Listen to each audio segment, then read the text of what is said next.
You will hear a number of different recordings, and you will have to answer questions on what you hear. There will be time for you to read the instructions and questions, and you will have a chance to check your work. All the recordings will be played once only. The test is in 4 sections. At the end of the test, you will be given 10 minutes to transfer your answers to an answer sheet. Now turn to Section 1. Section 1. You will hear a conversation between a commercial property letting agent and a businessman who wants to move his business to new premises. First, you have some time to look at questions 1 to 6.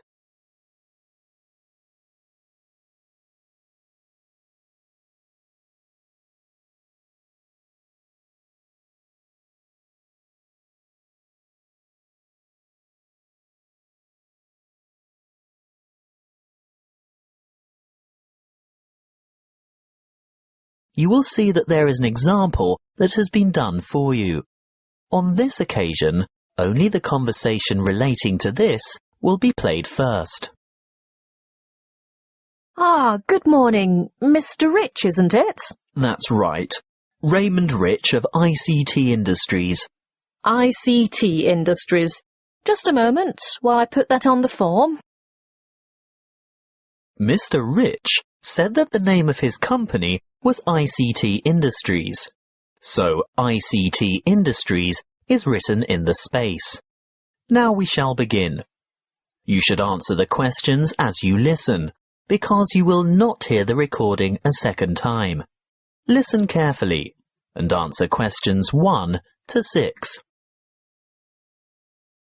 Good morning. Mr. Rich, isn't it? That's right. Raymond Rich of ICT Industries. ICT Industries. Just a moment while I put that on the form. Now, you're looking for new office space, is that right? Yes. Our present lease is due to expire soon, and as the company is expanding anyway, we need to find somewhere to move to. Do you prefer the suburbs, the city, or a commercial zone on the outskirts? Well, currently we're in a very pleasant suburb, but as I said, we've outgrown that building as we've got to move anyway. I think the city centre is where we want to be, right in the heart of things. I see. Anywhere in particular? Yes, somewhere in the vicinity of the main transport centre, because I have a large staff, and car parking in the city is terribly expensive. I think it would be a good idea if we didn't use our cars at all. Exactly what size premises are you looking for? Good question. Something more than the 10,000 square metres we have at present should do it. Shall we say 12,000 square metres? That's probably about right. Yes, I think that would meet our needs. Just how many employees do you have to accommodate? 40 in all, but only 14 will have their own offices. The rest will be in open-plan shared offices. Oh, I forgot to ask. Do any of your employees have extra requirements? Will we need to consider people with disabilities? Yes. Actually, there is one in a wheelchair who'll need suitable access and another who can walk just a few paces. She uses a mobility scooter, so we'd need to make sure all facilities, especially toilet facilities, were suitable and accessible, and we'd also need to be either on the ground floor or to find a secure place by the lifts for Mrs. Jackson to park her scooter. I'll need to keep that in mind when I come up with the property for you to look at. Now, when are you thinking of moving?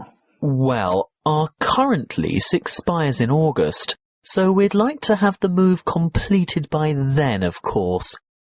Well, there is a very suitable property that I have in mind here in the city, but the owners want a lease signed by the end of this month, May. Ooh, too early, I'm afraid. I'd be ready to sign up by the end of June, though. Shall we say signed up by the 1st of July and moved by the end of that month? Definitely. Before you hear the rest of the conversation, you have some time to look at questions 7 to 10.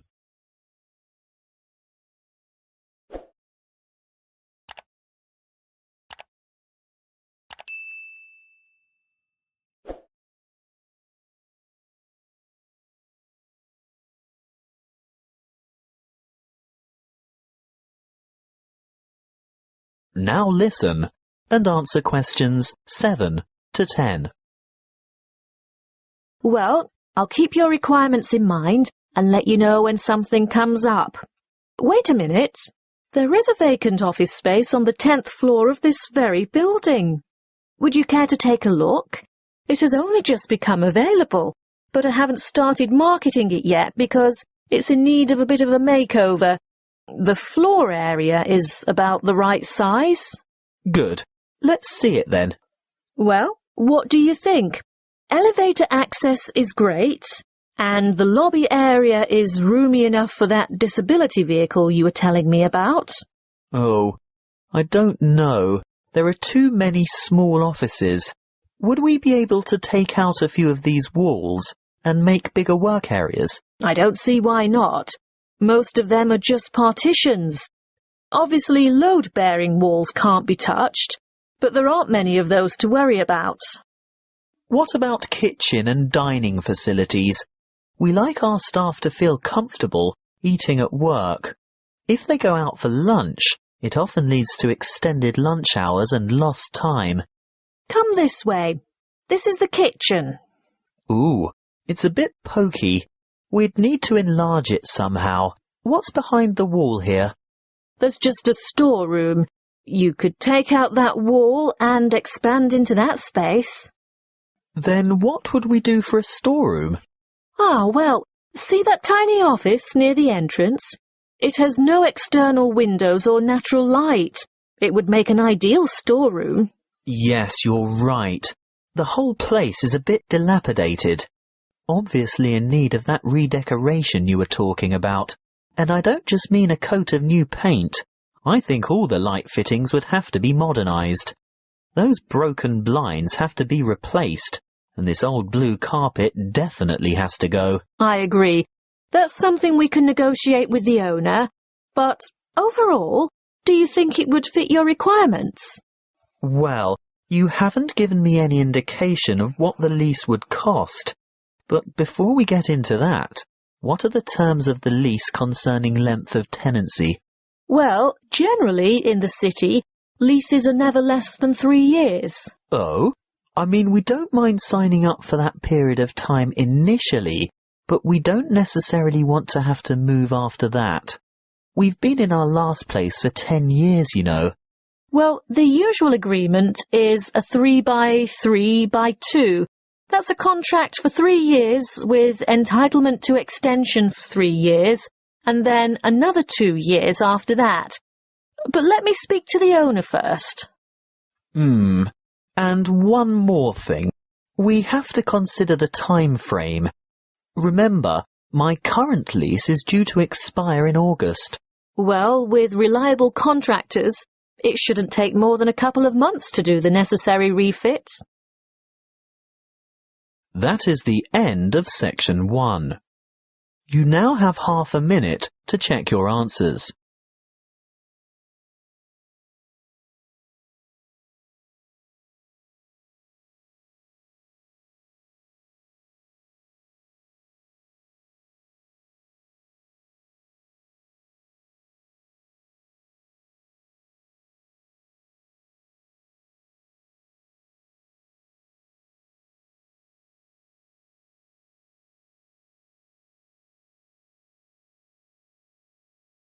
Now turn to section 2.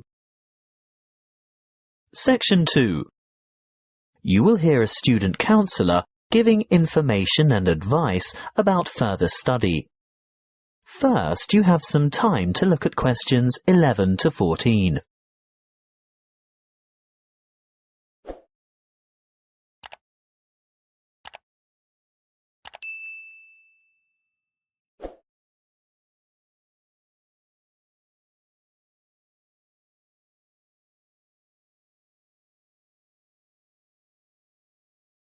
Listen carefully and answer questions 11 to 14. Are you thinking about further study? Well, listen to this before you make a decision. It will help you decide if going on to tertiary study is right for you, and it will help you make good decisions for the right reasons. It includes information about student life, what it will cost, and the different ways you can support yourself. What should you think about first? Well, obviously, you're thinking about tertiary study, and it's one of the biggest decisions you'll make in your life. What you decide now will affect the rest of your life. It's the last year of high school for most of you, and you're busy and under pressure. Perhaps you're thinking of going abroad, getting a job, or working for just a year or two to save some money before getting back to study. Let's assume you're choosing to continue studying next year. It's important that you set yourself goals and plan how you're going to achieve them. First off, career goals. What career do you want to pursue, or what is it your parents want you to do? Then, you need to think about employment opportunities at the end of your study. Will your qualification assist you in finding a rewarding job? Thirdly, course selection. Exactly what qualifications will you need? For instance, a degree, a diploma, or something else. Now we're down to study goals. The number of papers you can study at a time, and what sort of grades you would like to attain. Before you hear the rest of the talk, you have some time to look at questions 15 to 20.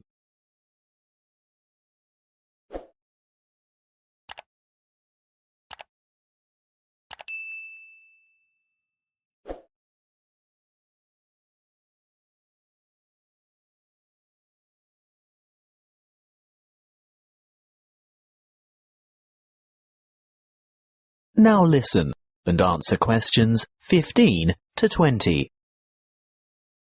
Now, how do you make all that happen? You might feel overwhelmed by all the choices, but there are people and agencies to help. Career Services is a great website with lots of useful information and a search tool for finding courses and providers throughout the country. Then, there are the tertiary education institutions themselves. Universities and institutes of technology, for example, have comprehensive information on their particular websites. You can find out most anything there. Many campuses have a student support association, and they can tell you a lot about what to expect. Don't be afraid to ask them anything. I'm sure they've heard it all before. It might also be worthwhile to make inquiries with potential employers to see if they will fund or partially fund your studies. If it is a trade you want to learn, the apprenticeship scheme will help you earn while you learn.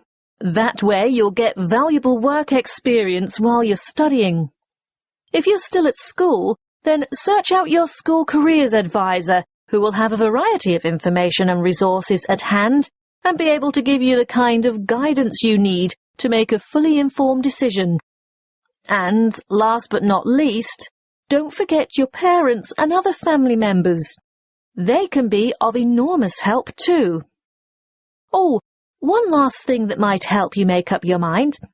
Have you thought of applying for a scholarship? Some embassies, governments and individual institutions offer scholarships to cover part or all of your study fees. Most large libraries have a comprehensive catalogue of the various grants, awards and scholarships that are available. That is the end of section 2. You now have half a minute to check your answers.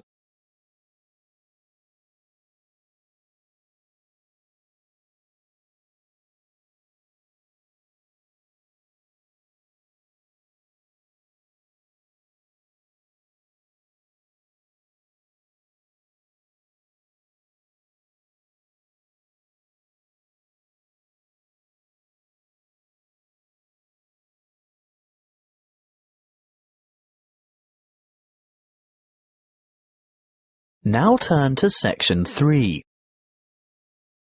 Section 3. You will hear a tutor discussing with two students their research for a paper in cyber psychology. First, you have some time to look at questions 21 to 25.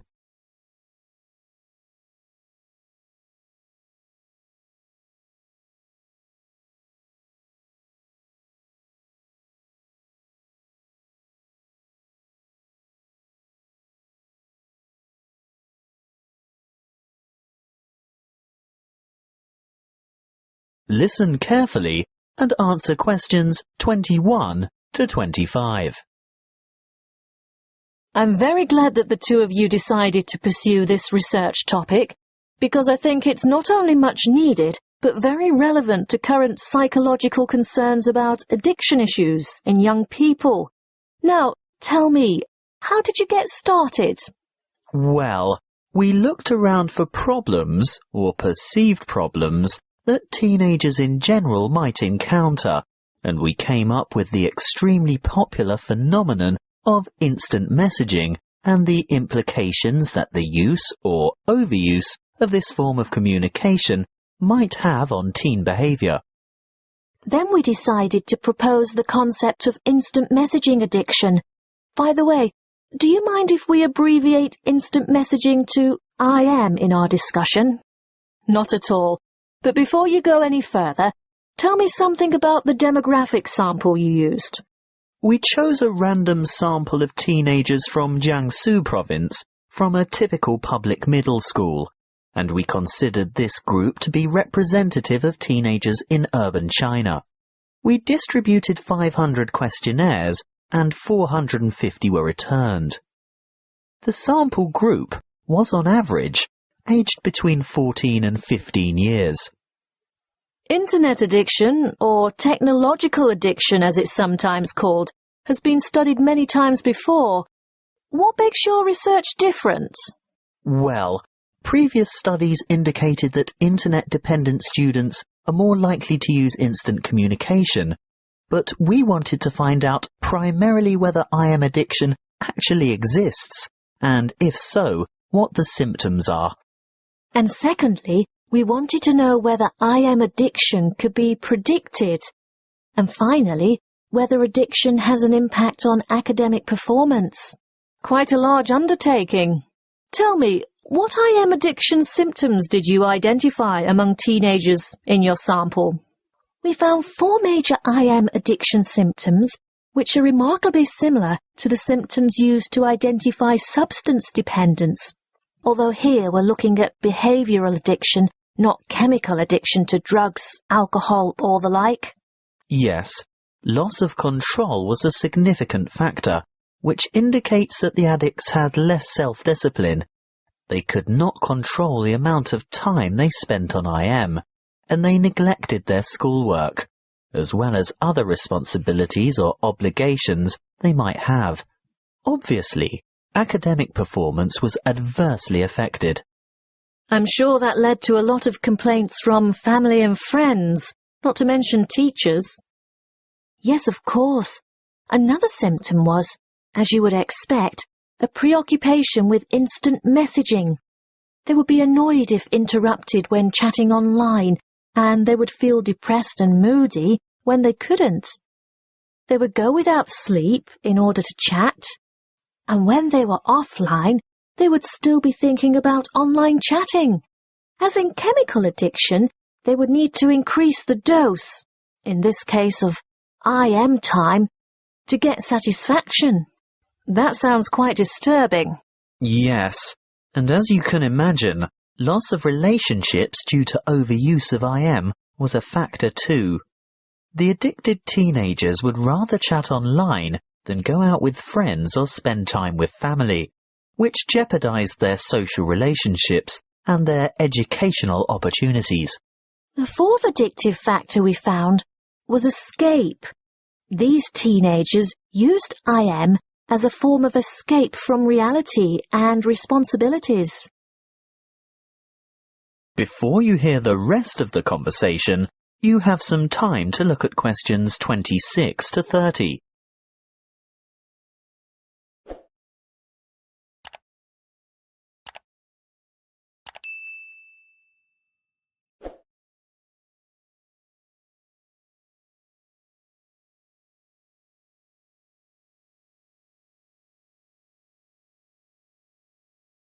Now listen and answer questions 26 to 30.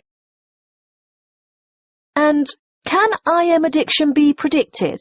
Well, we found a definite correlation between shyness and IM addiction. Not only shyness, but also a feeling of alienation was a predictor too. Alienation from family, peers, and school. So the more alienated they feel, the more they look for affection, friendship, and social support through IM. Exactly. But interestingly, what we found was that alienation was a predictor for addiction, but not necessarily related to a high level of IM use. How do you explain that? One possible explanation we considered was that those who were not alienated would communicate frequently with their friends through IM, but addicts, on the other hand, are probably looking for friendship through online chatting with strangers. Look, we're just about out of time. I'm really looking forward to reading your paper when you've finished it. But before I go, can you quickly sum up your conclusions? By looking at behavioural patterns and psychological characteristics, we were able to establish that there is a difference between high level of IM use and IM addiction as such. And that there are certain positive predictors for addiction. And our findings showed that teenagers' level of use of IM affected their academic performance. So you're saying that IM addiction detracts from the students' academic performance? That's what we set out to prove, and there's absolutely no doubt. Addicted students perform badly at school. But what we also found is that there is a correlation between the level of IM use and schoolwork. So not just the addicts suffer low scores? Precisely. Our results show that the higher the level of IM use, regardless of whether addiction is involved, the more negative impact there is on academic performance. Your research shows then that not only should teachers and parents be on the lookout for those teenagers who might be vulnerable to IM addiction, but that parents should pay close attention and provide proper guidance and monitor their teenagers' level of use of instant messaging. Yes, that's it in a nutshell. That is the end of section 3. You now have half a minute to check your answers.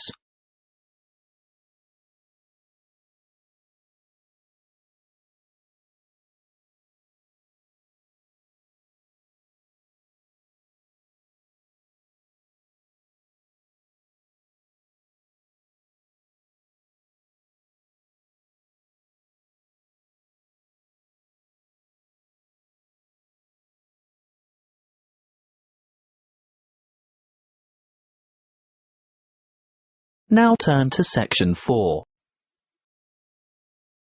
Section 4. You will hear a geography lecture on the British Isles. First, you have some time to look at questions 31 to 40.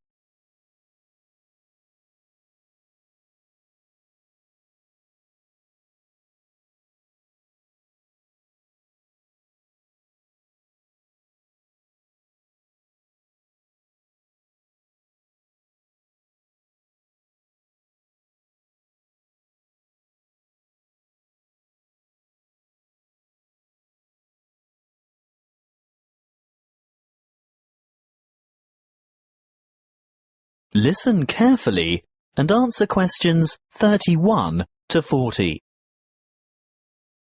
Hello, I'm glad so many of you have turned out to hear what I have to say today about the British Isles, that area of the Eastern Atlantic that we Americans find so confusing.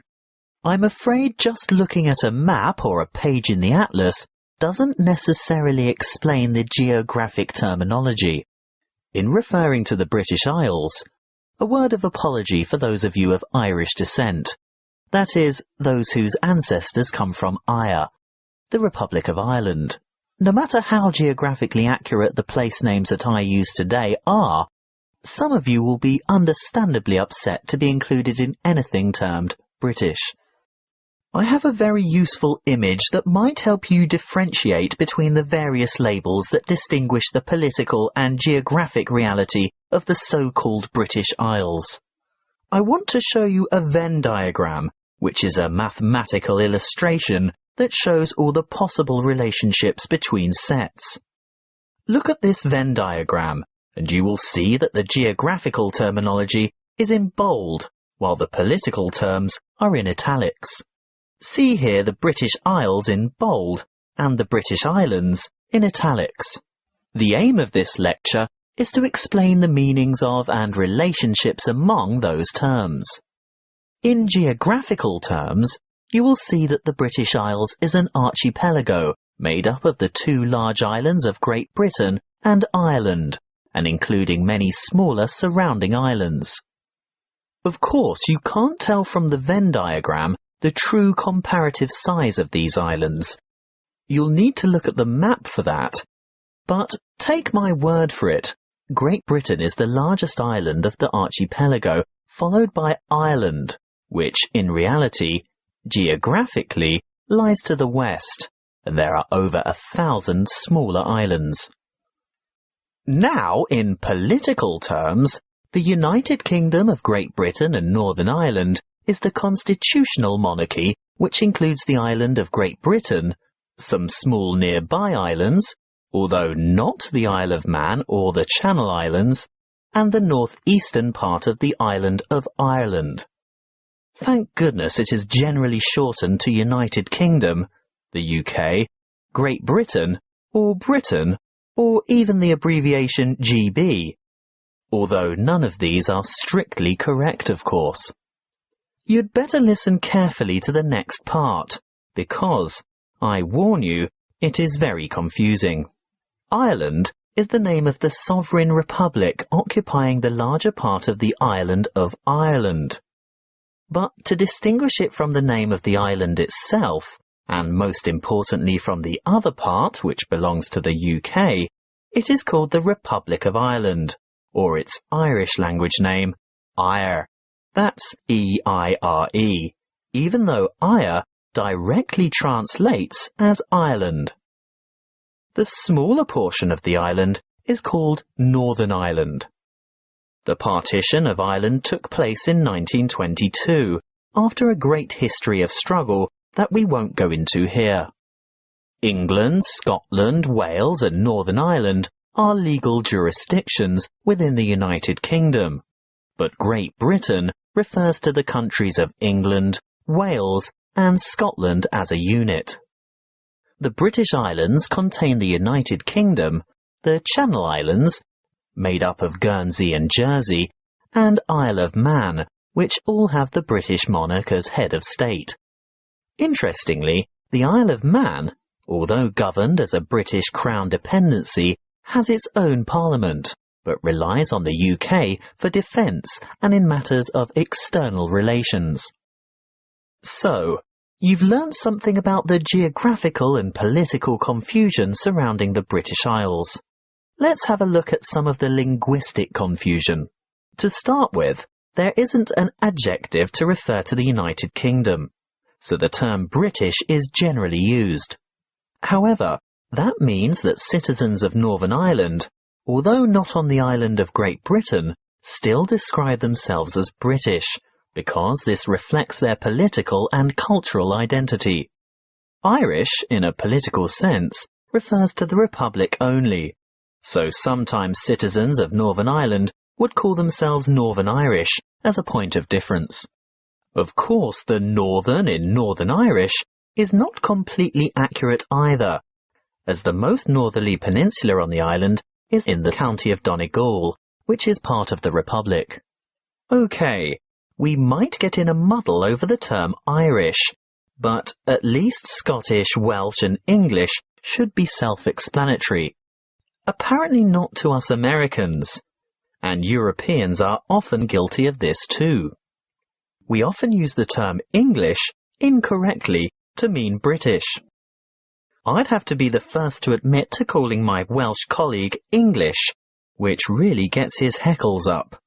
He is Welsh, he tells me, and he may also be British, but he is definitely not English. Just one more thing. What is the British Commonwealth? It's a voluntary association of independent states, many of which were former British colonies. In fact, what was primarily the old British Empire. However, it's no longer known as the British Commonwealth, but is now called the Commonwealth of Nations instead, presumably because current members do not want to remember the old colonial ties.